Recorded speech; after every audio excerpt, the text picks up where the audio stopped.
Another phrase I repeatedly hear from glib globe proponents is flat earthers just want to feel special.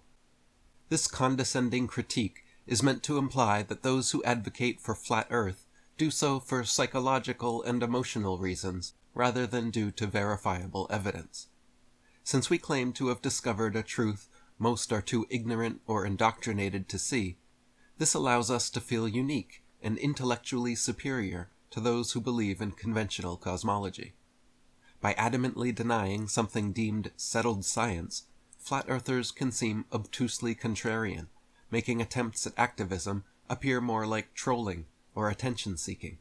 Also, the idea that Earth is the stationary center of creation, around which the sun, moon, and stars all revolve, bestows a unique importance to Earth and humanity, which is often perceived as arising from flat earthers' need to feel special.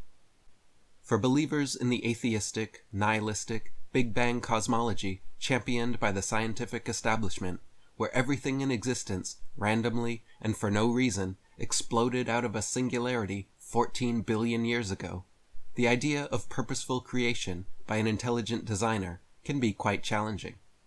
If you truly believe that consciousness, life, nature, the complexity, diversity, and interconnectedness of everything in existence came about by accident and without reason, then the proposition that Earth is actually the center of creation becomes more about spirituality than cosmology.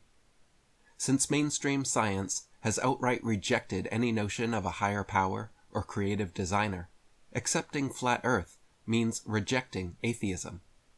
So it is no surprise that the people claiming flat earthers just want to feel special are almost always atheists. From an atheistic perspective, flat earthers and other creationists seem to be exercising magical wishful thinking. The idea of an invisible superbeing creating the material world sounds like an unscientific fairy tale. From a creationist perspective, however, it is the atheists who are exercising magical thinking. When you philosophically exclude the possibility of a purposeful, intelligent, creative consciousness responsible for constructing the material world, the only answer left is random happenstance. If you reject the possibility of intelligent design, then everything that exists must be the result of coincidence, chance, and circumstance. But even mainstream scientists have noted how that notion is simply untenable. For example, astronomer Fred Hoyle compared the odds that all the multifaceted and multifunctional parts of a single cell could coincidentally come together and create life, analogous to a tornado sweeping through a junkyard and assembling a Boeing 747 from the materials therein. Hoyle wrote, "If there were a basic principle of matter which somehow drove organic systems toward life, its existence should easily be demonstrable in the laboratory. One could, for instance, take a swimming bath to represent the primordial soup. Fill it with any chemicals of a non-biological nature you please. Pump any gases over it or through it you please, and shine any kind of radiation on it that takes your fancy. Let the experiment proceed for a year, and see how many of those 2,000 enzymes have appeared in the bath. I'll give you the answer, and so save the time and trouble and expense of actually doing the experiment. You will find nothing at all, except possibly for a tarry sludge composed of amino acids and other simple organic chemicals." Astrobiologist Chandra Wickram Singh stated, "The likelihood of the spontaneous formation of life from inanimate matter is 1 to a number with 40,000 zeros after it. It is big enough to bury Darwin and the whole theory of evolution. The beginnings of life were not random. They must have been the product of purposeful intelligence. From my earliest training as a scientist, I was very strongly brainwashed to believe that science cannot be consistent with any kind of deliberate creation. That notion has had to be painfully shed." And Turkish evolutionist professor Ali Demirsoy stated, "The probability of the coincidental formation of cytochrome C, just one of the essential proteins for life, is as unlikely as the possibility of a monkey writing the history of humanity on a typewriter without making any mistakes.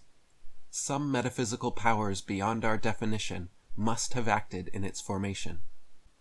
In other words, the atheistic notion of a random, reasonless, godless Big Bang accidentally creating everything in existence is just as much a fairy tale of magical wishful thinking as simple creationism, and arguably more so.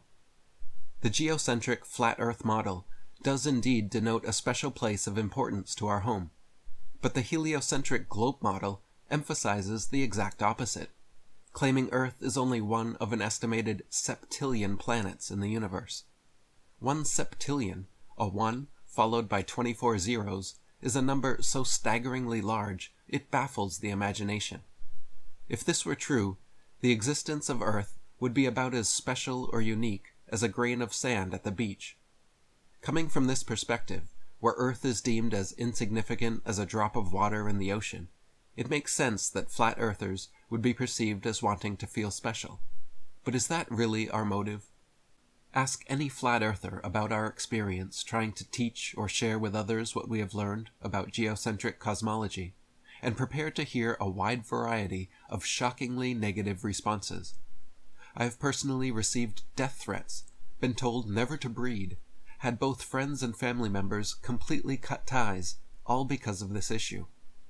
If positive emotions like feeling special were truly what motivated flat earthers, we would be exhausted and quit after the first person we mentioned it to at the pub, or the first post we made about it on social media. Flat Earth is perhaps the most mocked, marginalized, and ridiculed topic in history, widely perceived as the most crackpot of all conspiracy theories. Literally nobody wants to become a flat earther. Nobody wants to be the laughingstock of the office, alienated from friends and family, ostracized from society, and labeled a crazy conspiracy kook.